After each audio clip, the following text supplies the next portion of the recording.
Hello students, welcome to the Dakshinai classroom. Question number 3. Compute the area of the region bounded by the curve y is equal to ex e into x ln x and y is equal to ln x upon में ex. तो आपके पास curve है y is equal to e into x ln x और दूसरा curve है ln x upon में e into x. Okay, अब यहाँ पे देखो ये दो कर्व है हमारे पास है ना, तो इन दोनों को हमने पॉइंट ऑफ इंटरसेक्शन सबसे पहले तो निकाला। तो पॉइंट ऑफ इंटरसेक्शन के लिए y हमने इक्वेट कर दिया, तो e x l n x is equal to l n x upon में ई एक्स। ठीक है, तो एक तो आ गया एल एन एक्स आपका जीरो हो जाए या फिर e x is equal to one by e x. So यहाँ से एक्स आपका आ गया वन और दूसरा आ गया वन बाय ई। ठीक है, वन बाय ई। ओके, और हाँ, और आ गया माइनस वन बाई, ये भी तो आएगा बट नेगेटिव पॉसिबल नहीं है। क्यों? क्योंकि लॉग के डोमेन में नहीं है। तो दो पॉइंट ऑफ इंटरसेक्शन आ रहे हैं, तो क्या होगा यहाँ पे आप देखो, तो वन पर वैल्यू इसकी भी जीरो और इसकी भी जीरो। ठीक है, और पॉइंट ऑफ इंटरसेक्शन वन और one by e. So one by e और वन। ठीक है, तो ये कर्व जैसा भी हो, जैसे हम एक रैंडम ग्राफ बना रहे, ठीक है, दोनों का।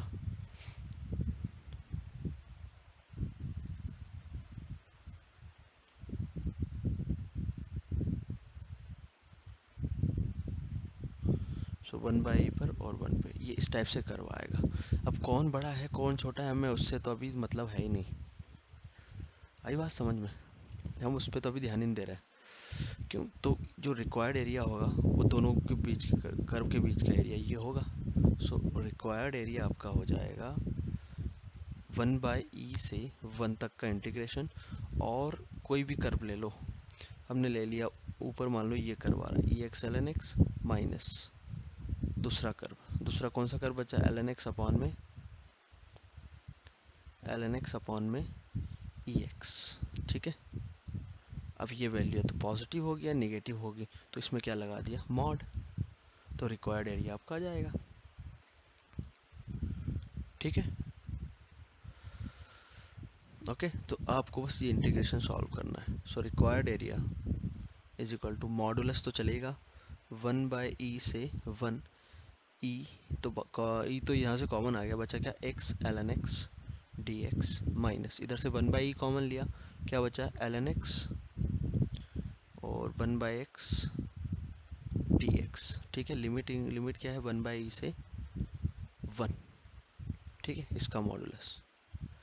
अब इस इंटीग्रेशन को सॉल्व करने के लिए हमने क्या लगाया? By parts. तो ये होगा डिफ्रेंशिएट हम करके इसको करेंगे एल एन एक्स को। एल एन एक्स को डिफ्रेंशिएट करेंगे और एक्स को इंटीग्रेट करेंगे। ठीक है, तो ये हो गया आपका एल एन एक्स को हम डिफ्रेंशिएट कर रहे हैं, तो एल एन एक्स एक्स का integration x square by two one by e से वन माइनस। अब एल एन एक्स का integration, sorry, l n x को डिफ्रेंशिएट करेंगे तो वन बाई एक्स और एक्स का integration x square by two. By parts आपको आना चाहिए माइनस वन बाई, यहाँ तो एल एन एक्स को आप टी रखो, तो one by x d x क्या लिखा हुआ है? D t. तो ये हो जाएगा t square by two, that is l n x का whole square by two. Limit है वन बाय ई से वन तक। ठीक, तो ये हो गया ई, यहाँ पे लिमिट रख दो। सो यहाँ लिमिट रखेंगे वन पर जीरो और one by e. One by e रखा तो सबसे पहले तो वन पर zero minus e l n one by e minus one, और इधर हो गया माइनस वन बाई ई का स्क्वायर, तो वन बाय ई स्क्वायर और ये है टू, तो ये आ गया। ओके, अब इसी में एक और ये वैल्यू, अच्छा यहाँ से x कैंसिल हो गया, एक्स बाई टू का integration x square by four one by e से one minus one by e, one रखा तो जीरो माइनस वन बाई रखा तो ये हो गया वन, तो वन बाय टू आ गया। ठीक, पूरी वैल्यू आ गई, minus minus plus 1/2e² minus 1 रखा तो 1/4, ई रखा तो 1/4e², ठीक, माइनस माइनस प्लस तो 1/2e, ठीक।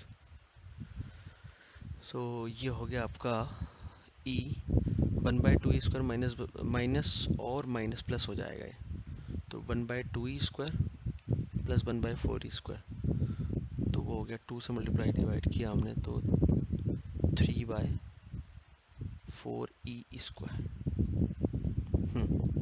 माइनस 1/4, और इधर है 1/2e, ठीक है। ओके, तो अब क्या किया हमने,